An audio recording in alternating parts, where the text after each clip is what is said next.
আমার মেয়েটারে লইয়া জঙ্গলের দিকে রওনা দিলাম। যাওয়ার লগে লগে জঙ্গলের ভিতরে চলে যাওয়ার পরে আমি নিজ হাতে কুদাল দিয়া গর্ত করা শুরু করলাম। গর্ত করতে করতে আমার মেয়ে কইল, আব্বু এত কষ্ট করিয়া কেন গর্ত করতাই? একটা বার্তা যদি তুমি আমারে কইতে আমি গর্ত করা শুরু করলাম মনে, আপনি কইলে আমার নানা বাড়িতে লইয়া যাইতাই। আব্বু আর তুমি জমিনও কষ্ট করিও না। হুকা সুবহানাল্লাহ। ওগো আল্লাহর নবী,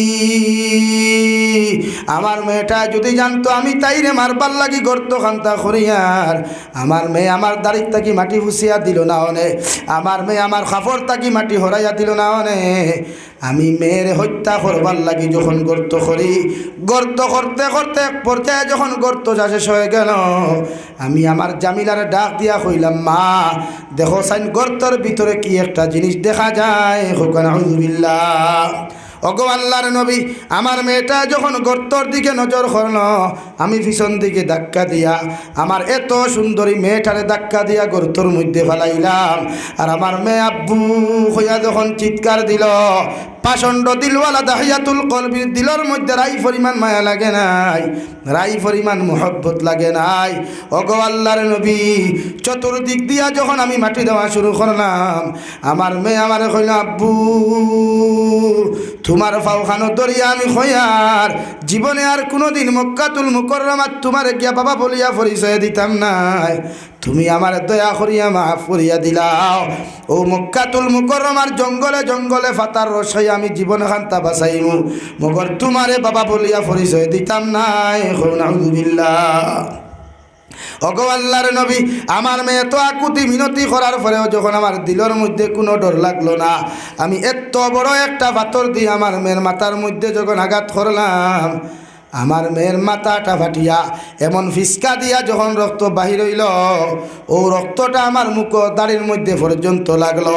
আর ওই সময় আমার মেয়েটাই আমার আব্বু হইয়া যে চিৎকার দিছিল, এখনো পর্যন্ত যখন ওদিকে তাকাই শোনা যায় আমার মেয়েটাই আমার আব্বু হইয়া জমিন ডাক দের। হুকান আউযুবিল্লাহ। এই জন্য আল্লাহ রাব্বুল আলামিন বলেন, ওয়াকারনা ফি বুয়ুতিকুন্না ওয়ালা তাবাররাজনা তাবাররুজাল জাহিলিয়াতিল উলা। ও দুনিয়ার মহিলা হল, ও নবীর স্ত্রী হল, ও দুনিয়ার মুমিনাত নারী হল, তোমাদেরকে হইয়া দিয়ার তোমরা তুমি জাহিলিয়তর যুগের মহিলা হল্লা খান বেহায়াপনা বেলেল্লাপনা উলঙ্গপনা অবস্থায় জমিনে তোমরা বাহির হইও না। আমি আল্লাহ তোমরা হইয়ার যখন জাহিলিয়তর যুগের মহিলা আল্লাহ খান বেহায়াপনা উলঙ্গপনা অবস্থায় রাস্তা বায় তোমরা বাহির হইবায়, দুনিয়ার যে কোনো বেঈমান হলে যে কোনো আড়ুয়া হলে তোমরা জমিন ডিস্টার্ব করবো, ঠিক কিনা? কারণ জাহিলিয়তর যুগে তো খারাপ আসলো রে ভাই। বিশ্ব নবী বলেন, আমারে আল্লাহ যে যুগের মধ্যে জন্ম দিলা, এই যুগের নারী অকল পর বেহায়া বেপর্দা আসলা রে ভাই। এই যুগের মধ্যে নারী জাতির কোনো সম্মান আসলো না, কোনো ইজ্জত আসলো না। নারী জাতিরে নিজের বাবায় নিয়া নিজের খলিঞ্জার টুকরা মেয়ে সন্তান এত সুন্দর হওয়ার পরেও মেয়েটাই আব্বু আব্বু হইয়া চিৎকার দেওয়ার পরে ওরে ভাই পাষণ্ড দিলওয়ালা জাহিলিয়তর যুগের যত পুরুষ সকল আসলো রে ভাই, ও মেয়ে জাতিরে জীবন্ত অবস্থায় নিয়া মাটির মধ্যে গর্ত করিয়া দাফন করতা। নাউযুবিল্লাহ। আমি আল্লাহ তোমরা হইয়ার তোমাদেরকে এত সম্মানী বানাইলাম, এত ইজ্জত দিলাম, মায়ের মর্যাদা দিয়া দিলাম, তোমরা জাহিলিয়তর যুগের নারীর লাখান বেহায়া হইও না, জাহিলিয়তর যুগের নারীর লাখান বেপর্দা জমিনের মধ্যে হইও না, নতুবা তোমরা ইজ্জতরে হেফাজত করা সম্ভব নাই। নাউযুবিল্লাহ। যে জাহিলিয়তর যুগের পুরুষ হকলে ভাই নিজের মেয়ে সন্তান যখন জমিনের মধ্যে ভূমিষ্ঠ হইত, নিজের স্ত্রীরে না শুনাইয়া নিজের খানদানোর মানুষের না শুনাইয়া পাষণ্ড দিলওয়ালা বাবা হকলে নিজের মেয়ে সন্তান ডেরাওয়াই গর্ত করিয়া জীবন্ত অবস্থায় জীবিত অবস্থায় ওগুরে জমিন হত্যা কর্তা। নাউযুবিল্লাহ। ওলা খতরনা, ওলা ভয়ঙ্কর এক জাতি আসলো। বিশ্বনবী মুহাম্মদুর রাসূলুল্লাহ সাল্লাল্লাহু আলাইহি ওয়াসাল্লাম 570 খ্রিস্টাব্দে যখন জমিনে জন্মগ্রহণ করছেন, আগমন করছেন, সুবহানাল্লাহ। এই যুগের নারী হকলের ইজ্জত আসলো না, সম্মান আসলো না। আজ বেঈমান হকলে লেকচার দেন বে নারী জাতির ইজ্জত দিছে অমুকে, নারী জাতির সম্মান দিতে চাই আমরা। নারী জাতির সম্মান ও ভাই ছাগল দিয়ার গরু দিয়ে আল চললে আল হইব নি ভাই, বরং ক্ষতি হয়। তো আমরা কিছু বাইনতে মাইক ভাষণ দেই, নারী পুরুষ একসাথে হাতে হাত মিলিয়ে কাঁধে কাঁধ মিলিয়ে তোমরা হাল চাষ করে যাও। ওরে বুখা, ছাগলে আর গরুয়ে কি কোনোদিন হাল হয়? তা তো বুকামি ছাড়া আর কিচ্ছু নাই। এটা আমরার মা বোনটা আমরা বাসাই। এক হিন্দু মহিলা হইল, তার সতীত্বতা আমি হাত দিতাম না। এক খ্রিস্টান বই নইল, তার সতীত্বতা আমি হাত দিতাম না। এক অন্যান্য ধর্মাবলম্বী বই নইল, তার সতীত্বতা আমি হাত দিতাম না। ইসলাম আমাকে এটা শিখায় নাই। হো সুবহানাল্লাহ। যে কোনো ধর্মের বই নোক না কেন, তাইর বেপরদা চলে চলতে দাও, মগর আমি তাইর বেচাইতাম না, তাইর সতীত্ব আঘাত করতাম না। কিন্তু আমার বোন তো তাইর লাগান চলার কথা নাই, আমার মা তো তাইর লাগান চলার কথা না। এটা তো মুসলমানের মা, এটা তো মুমিনা। আল্লাহ তারে মুমিনাত হয়ে সম্বোধন করে। এলাকি জাহিলিয়তের যুগের নারীটা কি আমাদের নারীর সম্মান বেশ না কম ভাই? বেশি নানি। হযরতে দাহিয়াতুল কলবি রাদিয়াল্লাহু তাআলা আনহু রে ভাই, বিশ্বনবী যে ফাটাইয়া হইল দাহিয়াতুল কলবি তোমারে খয়ার দিন ইসলাম ধর্ম গ্রহণ কর। হযরতে দাহিয়াতুল কলবি ফরমান ইয়া রাসূলুল্লাহ, ওগো আল্লাহর নবী, আমি জমিনে যে গুনাহ করছি, যে অপরাধ জমিনের মধ্যে করছি গো নবী, আল্লাহ আমার জীবনে কোনোদিন মাফ দিতা নাই। নাউযুবিল্লাহ। বিশ্বনবী ফরমান দেবা দাহিয়াতুল কলবি, কি এমন গুনাহ করলা, কি এমন অপরাধ করলা, একটাবার তুমি জানাও।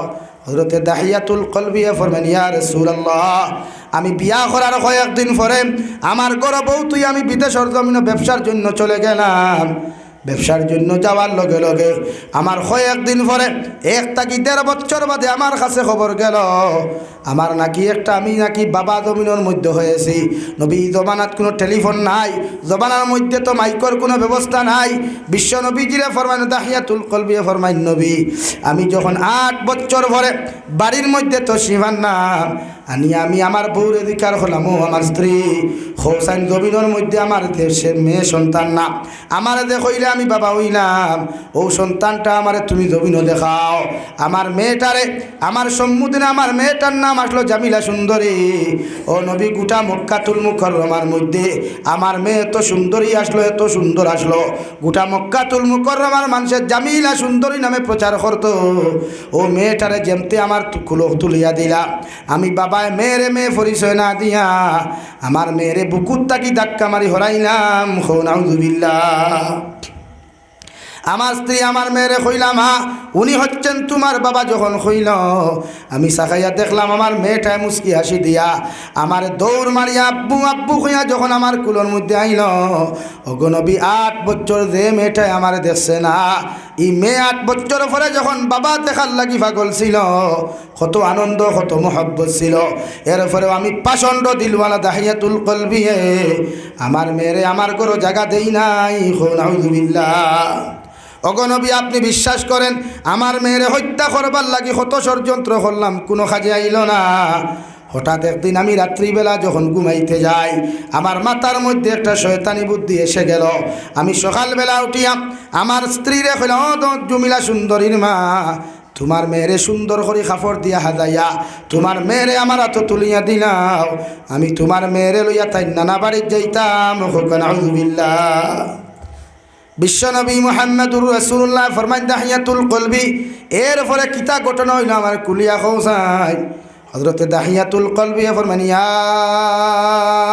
রাসূলুল্লাহ, আমার মেয়েরে যখন আমার বিবি আমার ওয়াইফে যখন সুন্দর করে গোসল দেওয়াইয়া নতুন জামা কাপড় পরিধান করাইয়া চুল গুণ আশ্রিয়া দিয়া মুখর মধ্যে যখন খানি তুলিয়া দেন, আমার মেয়েও জানে না, আমার মেয়েও জানে না জীবনের শেষ খানি তাই মার আতর আতর খাইয়া যারি।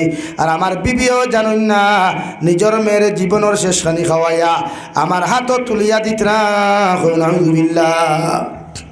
আমি যখন পেট পরি খাওয়াইয়া আমার মেয়েটারে লইয়া জঙ্গলের দিকে রওনা দিলাম, যাওয়ার লগে লগে জঙ্গলের ভিতরে চলে যাওয়ার পরে আমি নিজ হাতে কুদাল দিয়া গর্ত করা শুরু করলাম।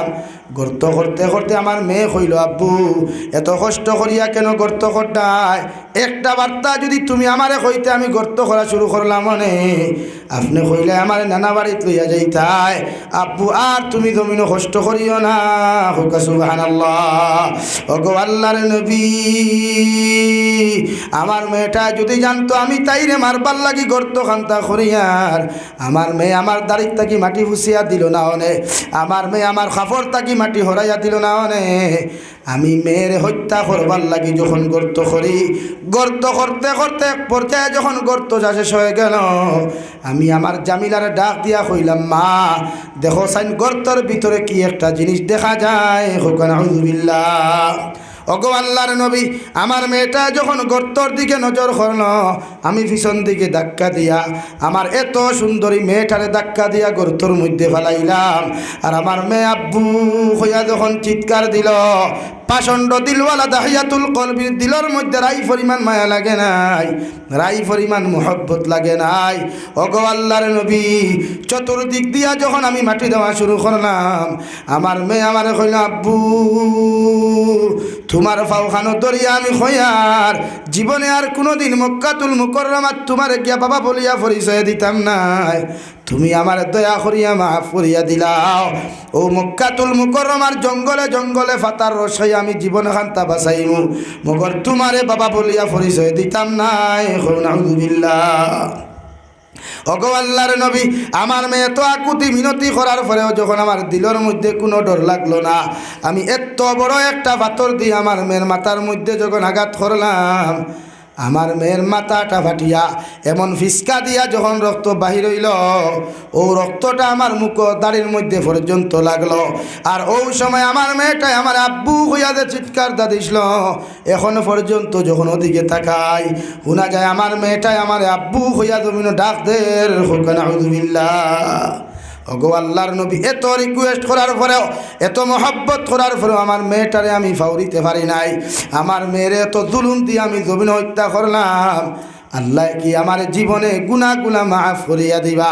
নবী বলেন হ্যাঁ তুমি যদি একটা বার জমিন কলিমা পড়ো আল্লাহ তোমার জীবনের গুনাহে মাফ করিয়া দিবা সুবহানাল্লাহ কিন্তু রে দাহিয়াতুল কলবি তোমার খলিঞ্জার টুকরা মেয়েটা যখন তোমার এত আকুতি মিনতি করলো একটা বার্তাও কি তোমার দিলের মধ্যে দয়া লাগলো না হযরতে দাহিয়াতুল কলবি ফরমান ইয়া রাসূলুল্লাহ জাহিলিয়তের যুগ ডুবন্ত অবস্থায় থাকার কারণে আমার খলিঞ্জাটা এত পাষণ্ড ছিল যার জন্য আমার দুঃখ লাগে নাই নাউযুবিল্লাহ তো কষ্ট এত নির্যাতন করিয়া নারী জাতির হত্যা করা হইতো আরও নারী জাতির সম্মান দিছে একমাত্র ইসলাম ধর্মে হোক সুবহানাল্লাহ আরো দূরে হোক সুবহানাল্লাহ লাগি আমরা নারী জাতির সম্মান করবো ইনশাআল্লাহ নারী জাতির মার জাতি হিসাবে শ্রদ্ধা করবো ইনশাআল্লাহ।